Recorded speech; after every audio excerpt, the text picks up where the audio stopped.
up, fellow seekers? This is Greg Bryant, and I'm back with another book review. This book is going to be on Jinn, Sorcery, and Divination. I bought this book for about $30 on eBay, plus shipping, and it was shipped from like Germany, overseas.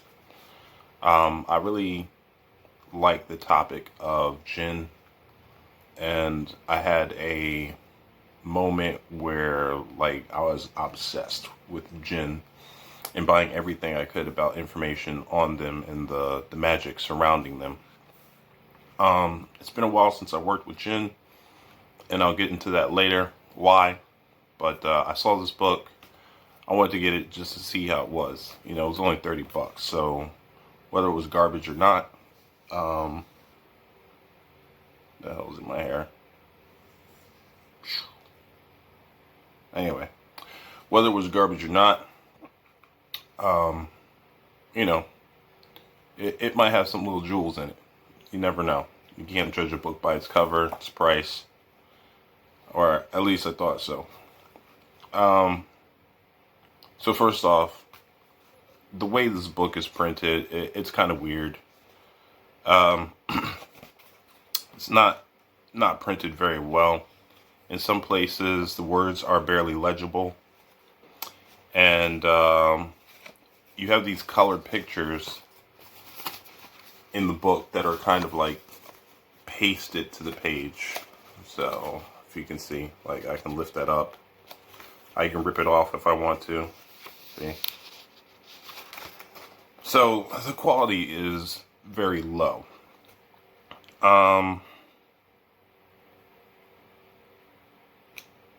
When I was reading this, the book is split into 3 parts. And the first part starts off talking about how the Jinn are described as demons and genie, and then it goes into how like demons aren't necessarily a bad thing, and the history of how demon is derived from daemon, and daemon is more of a neutral term. I can appreciate the fact that this author realizes that, but they go too deep into that and the roots of Christianity and all this other stuff. And to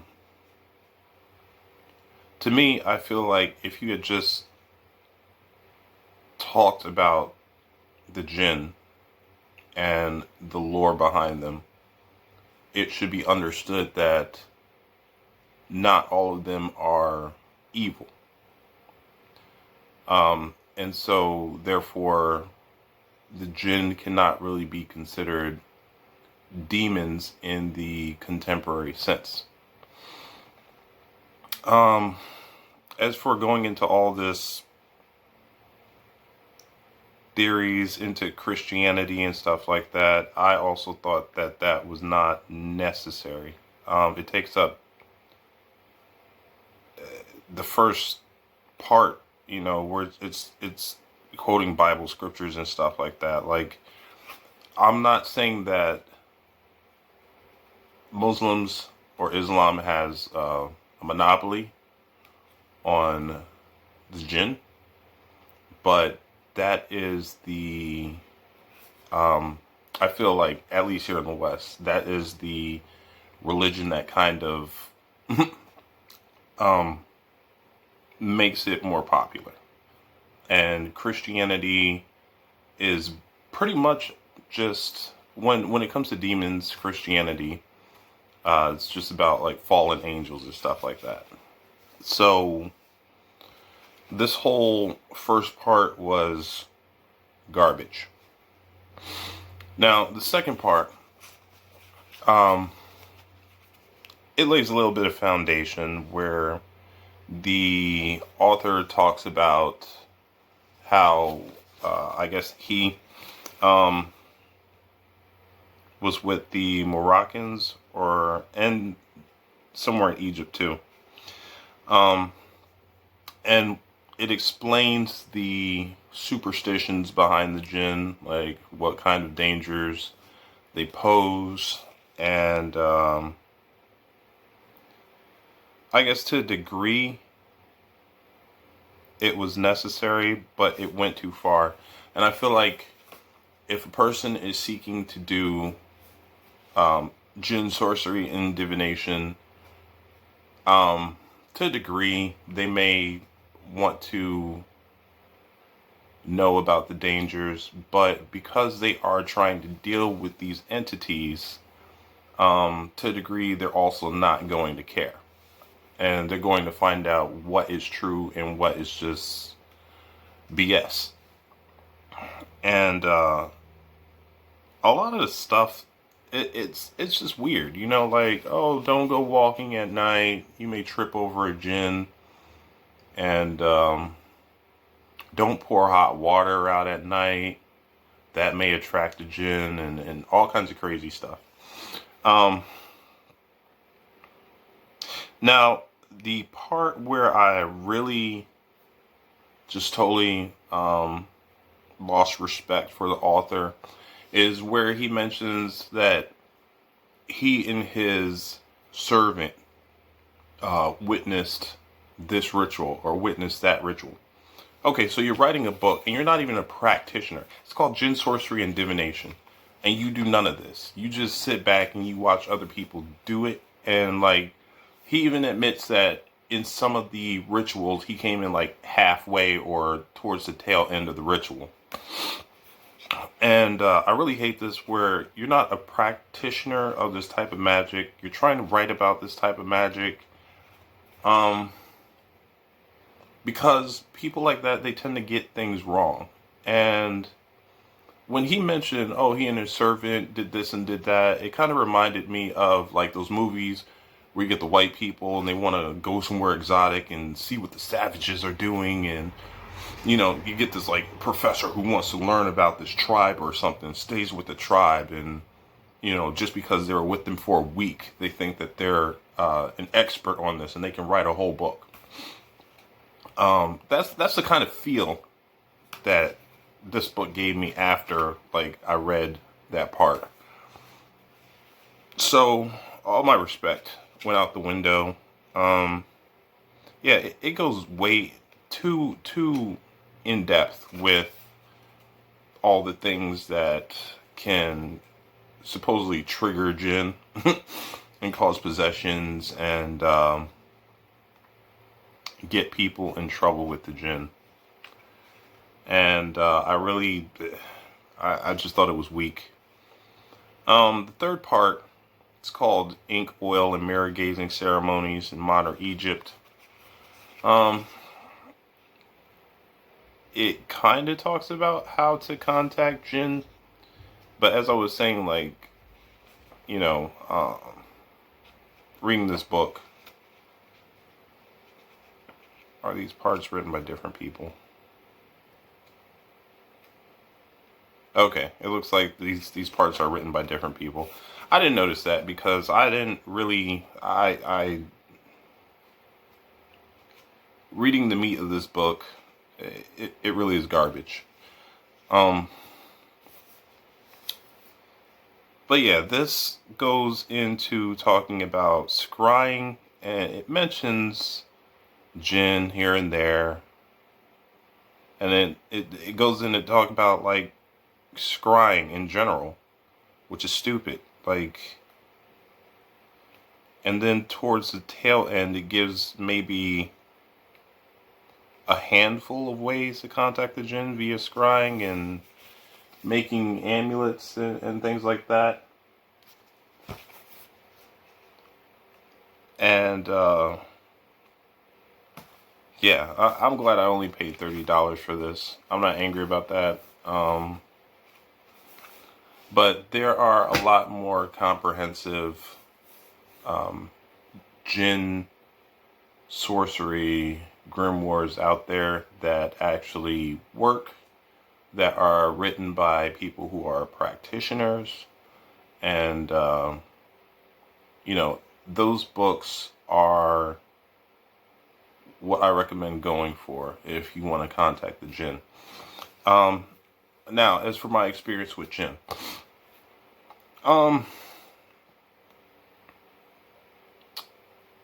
it's mixed. It's mixed.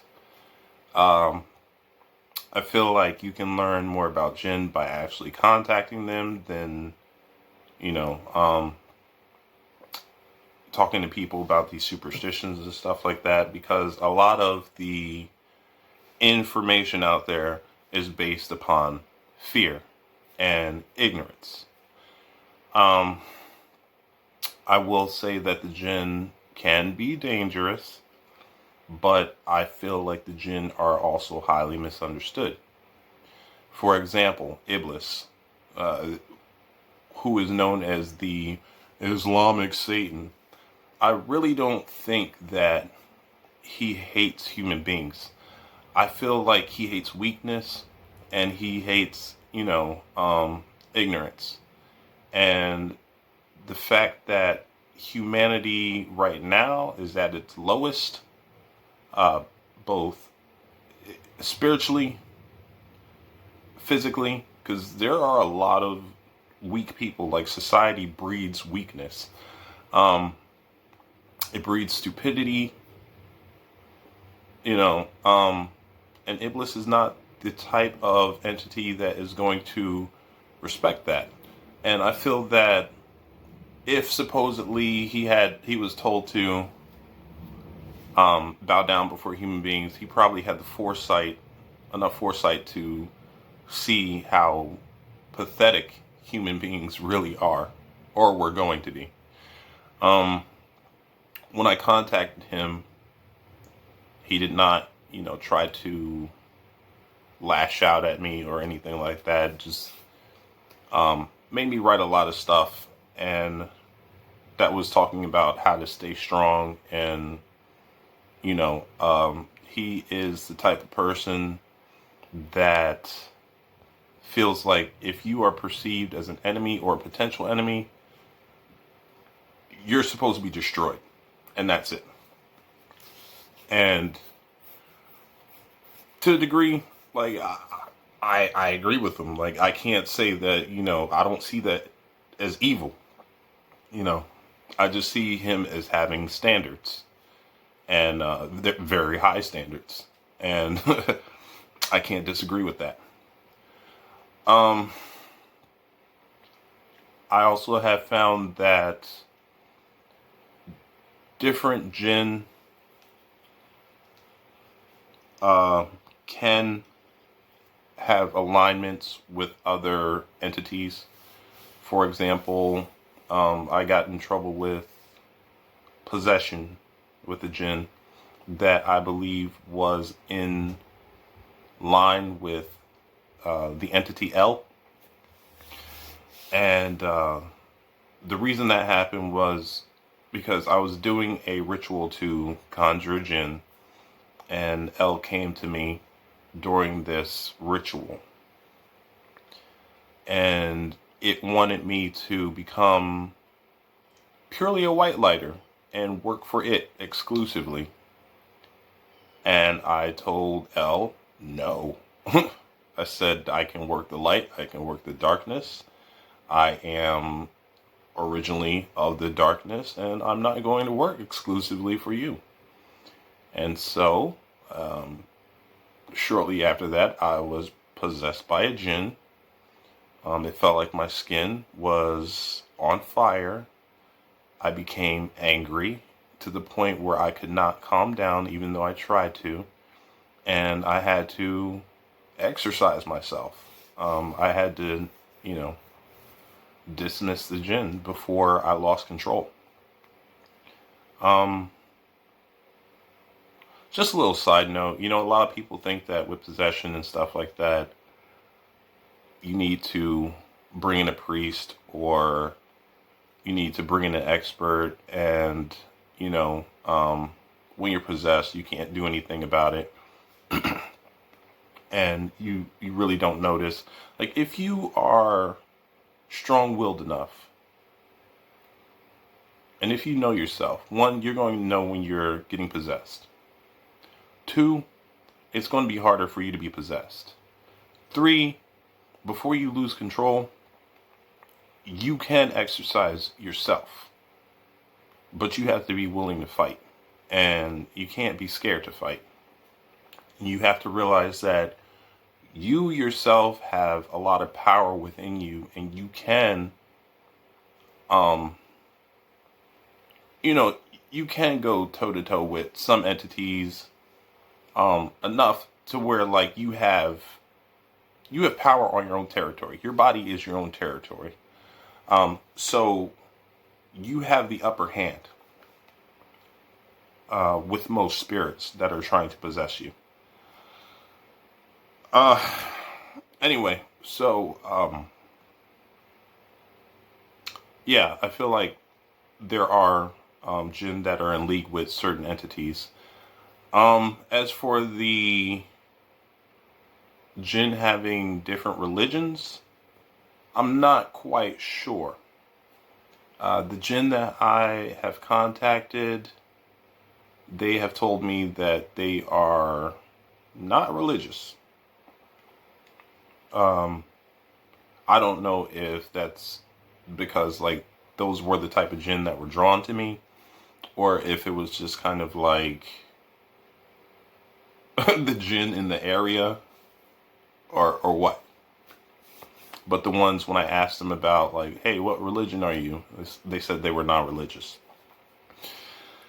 The part with jinn marrying people, that is true. When I contacted the jinn one time, I asked her what was the best way to learn about the jinn and their culture. She said, marry one. Simply. Although I'm not sure how that would work because, I don't know. I really don't want to be married.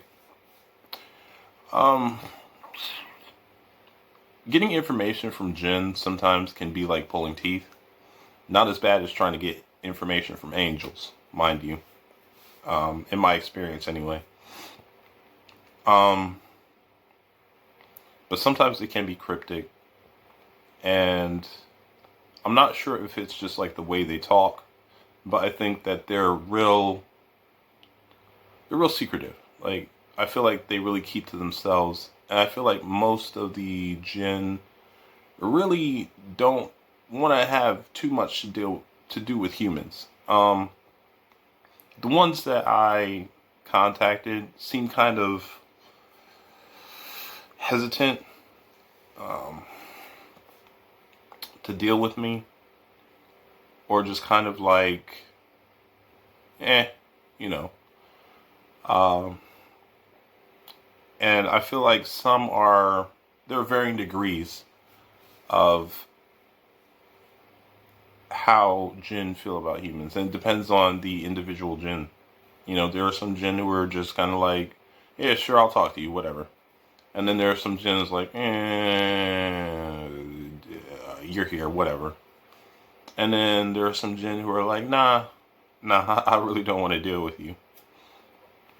I never really felt like the jinn themselves like hated humans. You know, they may have like a curiosity, but I feel like they recognize that humans are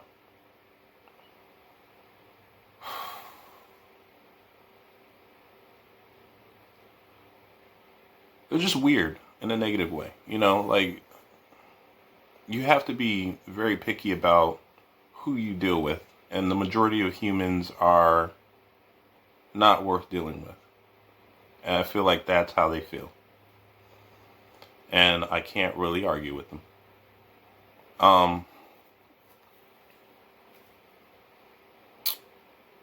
Would I deal with jinn again? I'm not really sure. I know that the best way to contact jinn is to go through their kings. You know, I came up with a spell. You know, I found out who the kings were, that, you know, the ones that governed over what day of the week. And, you know, you call upon them, you tell them what you need, and then they send a Jinn of their choice that they feel is going to be best for you. And that is the best way to actually contact Jinn and get Jinn to help you out, I feel. Also, that I believe is the best way to exercise Jinn is to go through the king of the day that, of the week that you become possessed, and petition that king and have them call off the Jinn. And, but I'm constantly interested in the lore behind Jinn and the culture that they have and who they are, even though I'm hesitant to work with them at times because of my possession. And I find them interesting. I find the magic around the Middle East interesting. The concepts and how everything is structured and how it's so different from Western magic. And I feel that Jinn sorcery has the potential to be stronger than Western magic, because I feel Western magic takes a lot from Eastern, and I feel that a lot of Western magic is watered down. I also feel that a lot of Western magic is kind of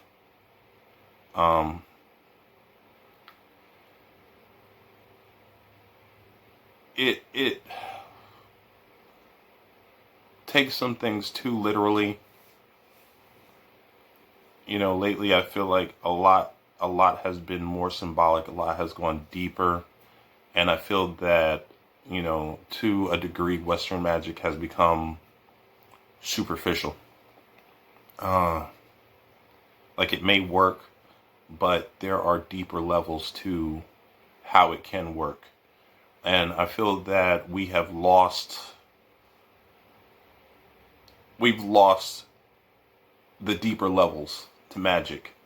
Western magic has lost the levels, and Eastern magic has the potential to still tap into those deeper levels of magic, the deeper understanding, which is why I have an interest in that. The Eastern magic is older, and so it's going to have more secrets. It's going to have more depth. And that is one of the reasons why I'm trying to understand both these entities that come from, other parts, as well as the magic that comes from other older cultures. And, I would definitely recommend that students of the occult get their hands on anything that is in English on Eastern magic, as long as it's, credible. On your journey, if you're interested in finding books and reading about it, you're going to find some garbage like I just reviewed. But there are some gems out there that actually help you tap into the Eastern currents of magic. And it kind of gives you another dimension to your practice.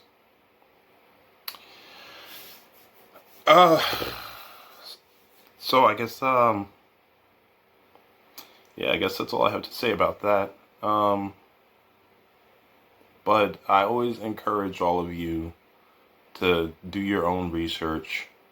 I encourage all of you to practice the magic, not that I have anything against armchair magicians, but, when you can speak from your own experience, I feel like it has more validity. And when you practice the magic, then you have more of an understanding of what other practitioners are saying, and you have more of an appreciation. I just hope everybody is okay. I know, like, things in the world are kind of, they're fucked up,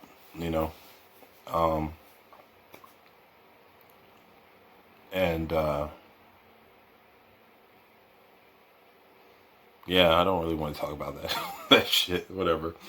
Uh, but yeah, I'm grateful for all my subscribers. I got a whole bunch now. I don't. I never really saw, foresaw like a lot of people subscribing to my channel, but I'm glad that you guys are here. Always glad to hear from you guys.